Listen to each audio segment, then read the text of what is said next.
Di padang mahsyar kelak, ada sekelompok manusia beriman berinisiatif mendatangi Nabi Adam dengan suatu permohonan. Wahai Nabi Adam, engkau bapak segala manusia dan tercipta dengan kekuasaan Allah. Mohonkan kepada Allah agar mempercepat proses ini. Nabi Adam menjawab, aku tidak berani berbicara di hadapan Allah, karena waktu dahulu pernah bersalah, sehingga dikeluarkan dari surga. Saat ini aku hanya berpikir untuk diriku. Nabi Adam kemudian mengarahkan manusia mendatangi Nabi Nuh sebagai rasul pertama. Wahai Nuh, bermohonlah kepada Allah agar mempercepat proses ini. Nabi Nuh, aku tidak berani berbicara di hadapan Allah saat ini, karena dulu aku pernah bermohon agar Allah menenggelamkan penduduk bumi sehingga banjir melanda.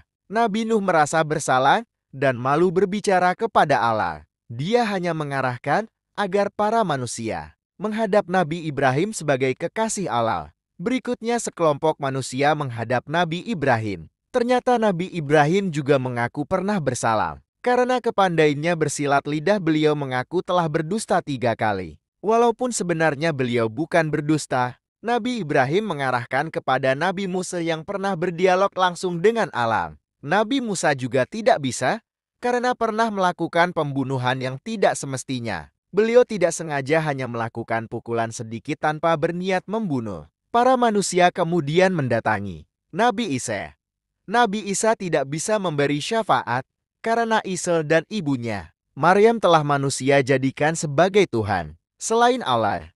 Nabi Isa malu meminta sesuatu kepada Allah. Akhirnya, mereka mendatangi Nabi Muhammad SAW sebagai penutup para nabi. Nabi Muhammad saja yang berani merespon, ayah umatku, ayah umatku, ayah umatku, mari datang ke sini. Ini memang wewenangku.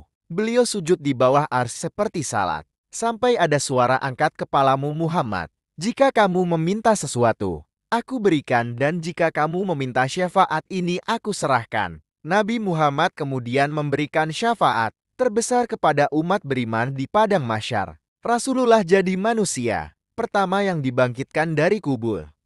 Malaikat Jibril datang ke hadapan. Rasulullah membawa burak. Lalu, malaikat Israfil membawa bendera dan mahkota. Sedangkan malaikat Israel datang dengan membawa pakaian-pakaian. Israfil berkata, wahai roh yang baik, kembalilah ke tubuh yang baik. Maka kubur terbelah 2. Pada seruan yang kedua pula, kubur mulai terbongkar. Pada seruan ketiga, Rasulullah berdiri dan membersihkan tanah dari atas kepala dan janggutnya.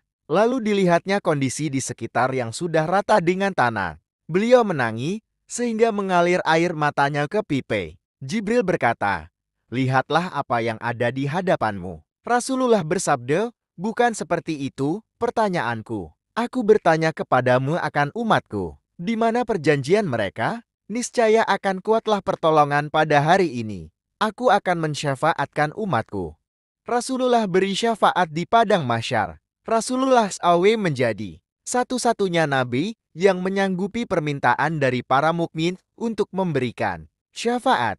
Bahkan ketika sudah berada di dalam surga, sekalipun beliau masih sibuk memikirkan umatnya dengan terus memohon kepada Allah agar bisa menolong umatnya. Hal ini bukan sebuah kebetulan. Rasulullah SAW memang rasul yang sangat memperhatikan keselamatan para umatnya. Bahkan saat diberikan pilihan oleh Allah antara memilih separuh umatnya masuk surga dengan syafaat, maka Rasulullah SAW memilih syafaat, sebab cakupan syafaat lebih luas dan menjadi hak setiap muslim yang beriman. Dalam sebuah hadits beliau bersabda, apakah kalian tahu apa yang dipilihkan Tuhanku malam ini?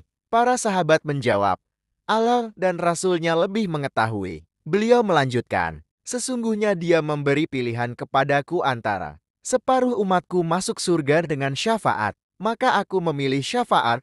HR At-Tabrani. Bahkan, ketika nabi lain menggunakan doa mustajabnya untuk di dunia, Rasulullah SAW mempersiapkan doa mustajab untuk mensyafati umatnya. Setiap nabi memiliki doa mustajab yang dapat dipergunakannya. Namun, aku ingin menyimpan doa mustajabku untuk memberi syafaat kepada umatku di akhirat. HR Al-Bukhari. Berikut 3 syarat agar mendapat syafaat dari Rasulullah SAW ketika di akhirat kelak. 1. meninggal dalam keadaan tidak menyekutukan alam. Hal itu seperti yang ditandaskan dalam sabdanya, "Aku bersaksi kepada kalian bahwa syafaatku diperuntukkan bagi setiap muslim yang meninggal tidak menyekutukan Allah dengan apapun." HR Abu Dawud. 2. Meninggal membawa keimanan walau sebesar biji sawi. Aku mengunci pintu surga. Tiba-tiba dibukakan satu pintu dari emas dan lengkungnya dari perak. Kemudian aku disambut oleh cahaya yang agung. Aku pun langsung bersujud seraya, menyampaikan pujian kepada Allah dengan pujian yang belum pernah disampaikan seorang pun sebelumku. Disampaikanlah kepadaku, angkatlah kepalamu, mintalah, niscaya engkau akan diberi. Berkatalah, niscaya engkau akan didengar. Meminta syafaatlah, niscaya engkau akan diberi syafaat. Aku pun berkata, umatku. Lantas dijawab, engkau berhak menolong orang yang dalam hatinya ada keimanan walau seberat biji gandum. Aku pun bersujud kedua kalinya dan menyampaikan pujian yang sama. Dan disampaikan lagi kepadaku jawaban yang sama. Lalu terus memohon lagi, umatku, disampaikan kepadaku, engkau berhak menolong orang yang dalam hatinya ada keimanan, walaupun sekecil biji sawi. 3. Meninggal mengucapkan kalimat thayyibah atau la ilaha illallah dengan ikhlas. Aku bersujud ketiga kalinya dan disampaikan kepadaku jawaban yang sama. Setelah itu, aku mengangkat kepala dan memohon lagi, umatku. Lalu disampaikan kepadaku, engkau berhak menolong orang yang mengucapnya la ilaha illallah dengan ikhlas. HR Abu Yala. Sungguh beliaulah manusia paling sibuk dan paling peduli dengan keselamatan umatnya.